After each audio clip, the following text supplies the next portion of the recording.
All right, guys, welcome back to Rise and Grind. Happy Monday. I hope everybody out there has enjoyed their weekend, relaxed, recharge, everything. How was your weekend? It was so great. Awesome. Yeah. Straight and to the point. I like it. Just great. Guys, there's a lot of things that are always going on, obviously, right now in particular. What's the buzzword that we keep hearing non-stop? Obviously, AI. One of the things that I want to be super clear about is that right now, AI is not at that level yet. We keep seeing this, so I'm reporting on it again. It's not at that level yet where people are starting to say it's taking essentially over for them, right? The people who are leveraging AI right now for their emails, for their captions, for their, their social media, for writing, blogs, whatever, people are identifying, and Google has the ability, and major search engines have the ability to see if it's machine written or if it's you written. Right. So what does that mean when you're creating this content and doing all this stuff? Going back a year ago, it was like, oh, it's going to take over all my stuff. Guys, again, I know this is like the second or third time we've had this conversation, but it's important you know that right now, these things like ChatGPT and just the machine, these AI, chatbots and whatever else, it's not producing the results that we expected. At least not yet. I know it's going to get better and better, but right now it's not. And people know the difference when they're actually seeing machine written content and AI written content. That's the difference, and Google knows it. So it's not helping you. And people typically, if you know somebody really well and they write with ChatGPT, it's easy to see it and call it right out. Oh yeah. Bright and dead. Chris did it this morning. Right? Were you thinking that? I was a little Yeah. So it's at the end of the day, right? It's people are leveraging it still, but you have to remember, right now, humans are outperforming AI right now at an extreme number still. Right. So you have to keep in mind that when you're creating this content, you're leveraging AI. No, it's not where it's supposed to be yet. So use it for ideas. Let it produce some ideas, and you grab it and create your own great content. Because right now, the stuff it's writing is still so AI written. It's equivalent to what stocky old Instagram photos looked like. Oh, yeah. It's you could always tell what a stock photo looked like back then. Right. Now you know what a stock AI thing is. Yeah, so it's absolutely. it's the same concept. So just be careful and make sure you do it intentionally. Right. The world we live in right now, it's about quality, not quantity. If people see you putting out shit content that's clearly AI written, they know it, and they're gonna stop following you. They don't wanna see your content, they don't wanna read your content. So get more creative, use that brain. And me personally, I gotta tell you, I said this morning, but when I think about just me as a whole, I normally am not a freaking English major. No. So when I'm writing or if I'm doing those things, and I'm also, just to be clear, not a mathematician by any means. But when I think about this, at the end of the day, the one thing that I don't like is that it's starting to, our dependency on, it's almost I remember having it think for us. Right. But I remember when I was in school, in elementary school back in the day, and my one teacher was no using calculators. This one teacher was crazy about it. I had and a teacher like that too. Yeah, she's then you're gonna rely on it too much or whatever. And it's oh, it's just for math. But now it's not just for math anymore. No. Now it's just not for searches anymore. Now it's not just for socializing anymore. AI and just all tech, it's for everything now, right? So the reason I personally don't like to leverage it to write my words directly and copy and paste it and put it somewhere is because it's making a dependency on it thinking for me and it thinking creatively for me. Right. And I don't want that. Yeah. And I see people doing it for their Valentine's Day things or their this or no. that. Yeah, seriously. No. Seriously, yeah. It's a huge thing. No. But it's so stocky. I saw so many different types of videos where it's the girlfriend or the boyfriend or whoever called the other person out for being for leveraging ChatGPT. They're did you write this or whatever? Because it's not I would their. be so mad. Well, it's not their tone, right? Right. Yeah, it's not their tone. So it's okay, you didn't even think about this. Yeah. So I don't want to do that. So anyway, point being is, again, AI is a tool to help you brainstorm, but you have to do the work. The meat and potatoes comes from you. It's going to give you good ideas and to say some cool things, make you think a little bit differently. But now we know it's going to list everything. Everything is a list. Everything's a list with ChatGPT and these things.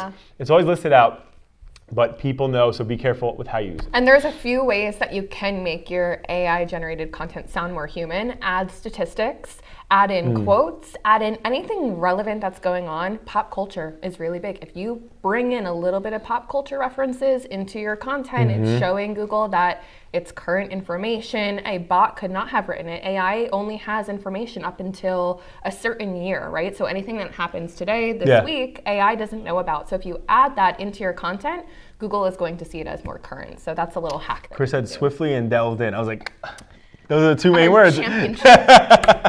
But that's like, and because that's what it'll say, things like delved. Yes. I delved into this career, and which it's isn't a natural. Like when you're talking to a friend, you don't really use language like that. But you have to remember though too. So like right now, like I'm learning Portuguese more fluently, and when you talk and you like are talking to somebody who knows Portuguese, it's almost like somebody who just for the first time ever learned English, right? Yeah. And they're getting taught the actual proper way. And so it's like this is AI speaking the English language for the first time. Right. So it's being super proper, and it just you could tell. It just so just be careful. Bottom line, be careful with how you leverage it. Bad content is going to make you bad in the eyes of your potential customers, bad in the eyes of the people who follow you. So make sure you just don't go too deep into that rabbit hole of just giving it the work so you don't have to do it. Right. Absolutely. So Instagram is making some different changes, and this one I don't know too much about. I don't know if I would use it, but they're experimenting with a new friend map live location. So they're finding that younger generations, they want the Snapchat.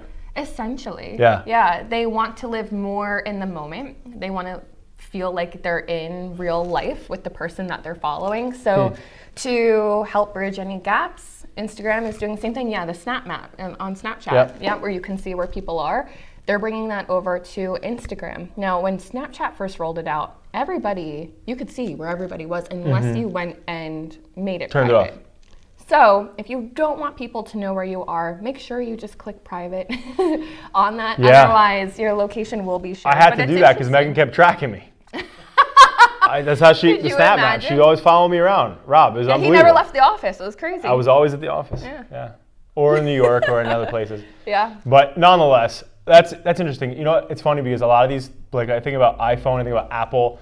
Right now, if you're watching this, tell us right now, are you an Android or an Apple fan? I want to know. Obviously, Apple to the end. I'm Apple. This is not really related, but on topic with the iPhone, we were watching those summits where they announce the new technology with Apple each year? The conferences, yeah. And it was when they first announced the iPhone where you can drag to unlock. And everybody's excitement was like, oh my gosh, do it again. You can drag to unlock. Little did they know that soon it would be face technology or like your thumbprint technology to open your phone. So. But I brought that up because the only I will give credit to, I always bust everybody's chops. If you have an Android, I'm going to be busting your chops eventually if I ever meet you. But it's like the less superior product. It's like somebody has an Android, it's almost like, I saw somebody say it, so I'm not going to say I said it, of course, because I don't want that rap for anybody who does have an Android. But it's like, on this podcast, this one guy was like, when you have an Android, it's the epitome of failing at life. Oh my God. Like literally, he's like, who gets excited? John's like, I had a friend who said this. No, it was on a pod. It was on a pod that I watched. I didn't say this. It was on a pod I watched. But they're like, people who have an iPhone, it's a status thing. It's this, that, whatever. But my point though is the one credit I will give the Android users out there, okay, the little Android alien users out there, is like all the things that Apple is starting to slowly release here and there. Android's had out for like 20 years. That's true. So it's like that's the only thing. Well, that's a huge thing, right? That's why Android users love them. Yeah. But you don't have the same type of phone. But anyway, point being is like that's the thing that we have to understand is that the world is changing. These things are happening. And it's like when you think about iPhone, Android, it's like, yes, the VR headset's coming out. That's super innovative, super cool, whatever. But it's like, at the same token, it's like a lot of the technology we're seeing, like AI has been around for a very long time. Oh, yeah, a really long time. And now seeing Instagram jump in and take Snapchat's Snap Map, essentially, it's like, that's not new. It's not new. There's nothing new. They're just repurposing it, right? Well, they're just new ways copycats. Everybody's a copycat. Yeah, they're just finding ways to enhance, if it's enhanced. Otherwise, it really is just a copycat. Yeah, it's like, whoa. Yeah. It's like X is all in one platform. It seems like Instagram's trying to move towards the same thing, which actually leads me to the next topic. They're also testing new tools, like you can have a alternative background image. So let's say you wanted to take a photo of a product, but it had a really poor background behind it. Now on Instagram, you can insert any background behind Well, that. Google Phones does that too. Speaking of Android So phones. copycat, right? Yeah. Well, that's more hardware tech, But to have, That's so to cool, have though. it all in the platform, and then they're also testing a new element. It's a get order sticker. So if you have a product, you can link it directly to that get order sticker, and it's just another way to streamline in-stream shopping, essentially. So I do want to say one thing. I could use that because every time I take a freaking headshot out in the Yeah. front, Rob's backpack, his lunchbox, his 7-Eleven coffee is always on the desk. So if I had that, I could take his shit out of the background. You could. See that? Theoretically. They did it for people like Rob. You can put yourself in a whole new Unbelievable. background. You That's could it. be in New York, you could be in anywhere in the world. Yeah. That's incredible. You gotta have. I think do you think they make these things for people like Rob They might. who forget about things in the background? Possibly. I like it. I forget about them. We need it. We need it. We need it. Now I want to talk about email. So email marketing is one of the ways that most people have thought was going to die, right? So I remember watching that one commercial. I'm sorry, not commercial. It was a news clip of like 1990, like 3 or 4, and on set they were talking about how like there's this new thing called email. I saw this exact clip a Yeah, while and ago. do you think that people are going to use this email thing instead of regular mail? Yeah. And it was like, oh, no, there's no way. People like old-fashioned mail. They didn't realize it was different. But the thing is, looking back on it, it's so funny because over time, people say things like, oh, we don't need websites anymore. Just use your Instagram as a profile, as a portfolio.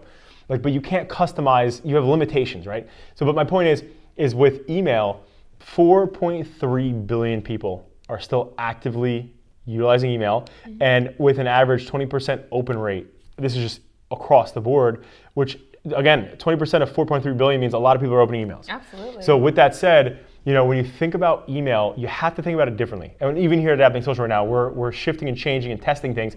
But with email, it's not the same thing that it used to be. People don't want to see the story font wall of a million different a long form content in your email.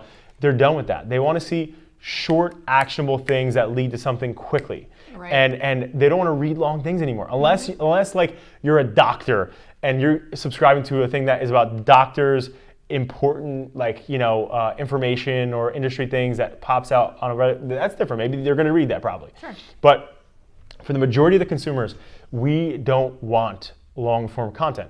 So we also, what we're testing too, is they don't want to see all the images anymore. They don't want to see, like, it used to be like design a really sick graphic, and that's what we've always done. But now it's starting to shift where people are like, they see a big picture with some stuff on it, and typically they're not going to the CTA. Right. So, and if you don't know what that means, call to action. So ultimately with email, you have to start thinking differently and doing email differently. So again, for your market, you have to test what works. B2B is different than B2C, right? So consumers, maybe they're different, maybe they're not. Depends on the audience, segments, and demographics, and geographics, everything. But in the B2B space, people want information short, quickly, and they're done. Yeah. So you have to deliver it that way. And understanding that, again, the thought process back then was just let's design a nice email, let's put a bunch of cool pictures, a bunch of cool buttons everywhere.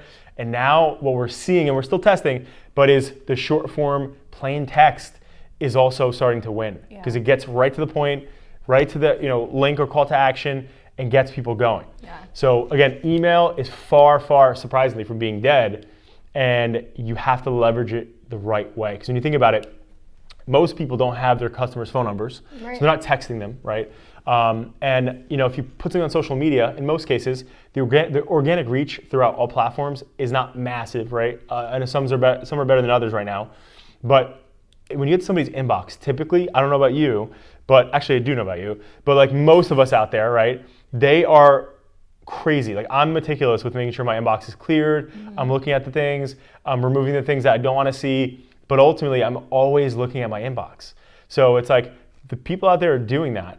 So how can you make sure that you become relevant and something that's not going to be spammy Right. for them? That's how the you most have to important think. piece. Yeah, it's like email was how can I grab this person's attention, and it still is that, but now it's how can I hold this person's attention once they open the email. Yeah. And it's two things to keep in mind. One, get to the point of what you're trying to offer in that email. And the second is what's in it for the audience, for the consumer who's receiving the email. That's what they're thinking, is just get to the point and what am I benefiting from Right to the this? point, yeah. Reddit is partnering with Google, and they are essentially selling all of their data to Google. It's a $60 million deal where now any Google search result can pull up the comments from forums within Reddit, which is really interesting because now we're not just looking at websites that are putting out content, but we're looking at consumer comments and conversations. Those are real people having real conversations. And whether they know what they're talking about or not, it's possible that that data can now make its way into search. Very interesting. And I'm starting to see that a little bit more with Reddit forums popping up on the first page of Google, not necessarily as a search snippet, but as an option to click for a lot of searches. So it's interesting. Google right now is partnering with a lot of different social platforms. We had TikTok, Pinterest for ads, and now Reddit. They're not playing games. They're not. To say the least, they're not playing games. They're getting after it.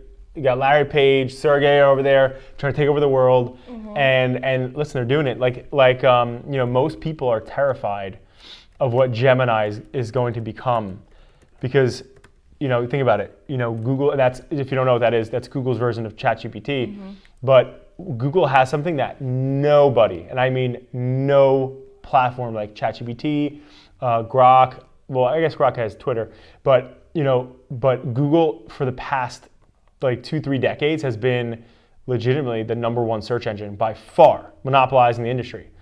And they have so much data. They have data on social networks, they have data on searches, on blogs and forums, they have everything. So when you create an AI model off of information that is boundless, versus, again, like ChatGPT is always a year behind or whatever. Right. So it's like, this is what they're saying is like, Elon is terrified of it, because he's saying that at the end of the day, they don't have, essentially they're willing to test it and do things that most people have standards that are no, that's going to be too risky. I forget what that's called. Like ethics? Yes, there you go. Elon's already has put in question the founders of Google's ethics towards AI, because they're not worried about what the ramifications can be. Whereas people like Elon, who literally is an alien on this planet and has 25 gazillion great startup companies that are $bazillion dollars, it's he's a super genius. Yeah. And at the end of the day, it's he's even what they're doing is dangerous. And so Gemini is the deepest AI learning apparently that's out there. And so stay tuned. It's going to be interesting to see how that pops up. And it's evolving so rapidly. So Yeah. I'm sure we're going to see an evolution this year with those platforms. Oh yeah. It's gonna be interesting to see where things go. I'm still so mind boggled. What are they gonna do with college professors and students, and when you're in school, how can somebody actually learn in school anymore? I can literally be there. The answer to everything is in ChatGPT or Gemini or Grok. Yeah. It's the answer to everything. Yeah. How do you do it? Well, it's a lot of people right now, people who are in college, I mean, I'm sure there's those who actually try, but I think a lot are probably just paying to get good grades that they don't have to think. Like you were saying before, ChatGPT, a lot of these programs think for you. Yeah. So people aren't learning the way that they should. They're not retaining the information the way that they should. So it'll be interesting to see the impact of that in a few years. I hope people start to use their brain for creativity and logic. But listen, it's gonna be most people, you had to be really wealthy, especially back in the day, to have somebody who was wise enough to have information that you want, right? Or you had to be wealthy enough to have books, because I'm talking medieval time. Before that, you didn't have an encyclopedia. You were the shit. You didn't have information like you do now. Right. And so the fact that you can just lean on your little pocket advisor and ask anything, right? It's crazy. It's just crazy always world available. we live in. It really is. I mean, it's exciting times, it's fast times, but nonetheless, things are constantly evolving. But I think that's all we got here today. Guys, happy Monday. I hope you crush your week ahead. It's crazy. We are flying by this year already. Like, who could have thought, know. we're flying We're through in it. March Yeah, already. we're already in March. We're already moving into, we're about to be stepping into Q2, which my is, gosh. isn't that insane? It is We're about to crazy. be stepping in Q2 already, which is crazy. But guys, hopefully you are off to a great start to the year. You're creating the things that you want to have happen. And, I just want to share one thing. If you can, go to YouTube right now. Literally on YouTube search, Art Williams Do It speech. You will not be disappointed. That guy went from being a football coach this guy's old now, but went from being a football coach to making pretty much no money as a football coach back in the day, back in like this, I think it was like 70s or something like that, making no money, to then starting an insurance company and literally becoming a billionaire. Crazy. And he talks about one thing, and I wanted to share that one part. You watch the full thing, because he says way things better than I ever can in this situation, this context. But in a nutshell, he says he knows a lot of people around him. He knows a lot of smart people. And he said there's a reason why he thinks that it's really, really challenging, if not impossible, for smart people to ever get ahead, because they always outthink themselves in scenarios and wait for the perfect moments, where the people who just go after it and do it and don't care about the ramifications get to those places because they're not worried for the perfect opportunity or the perfect moment. They're just moving. Move is important. So for you, in this week, I hope you move. I hope you don't wait and look for the perfect opportunities or overthink situations. It's such a bad habit of most human beings to overthink things and to let it consume you, as opposed to you just moving. The best thing, like most people, I never forget learning this at Tony Robbins. He talked about the best thing to get out of your head if you're in a funk or depression or anxious or this or that. The best thing that anybody can do is its physiology. Get up and move. And when you start movement, psychologically, you're moving forward and you move past it. Same thing in your life, in your career, in your personal life. You have to just get up and move, guys. You have to get up and move. And I've had to do it plenty of times. And so ultimately, I hope that for you guys this week. Take care, guys.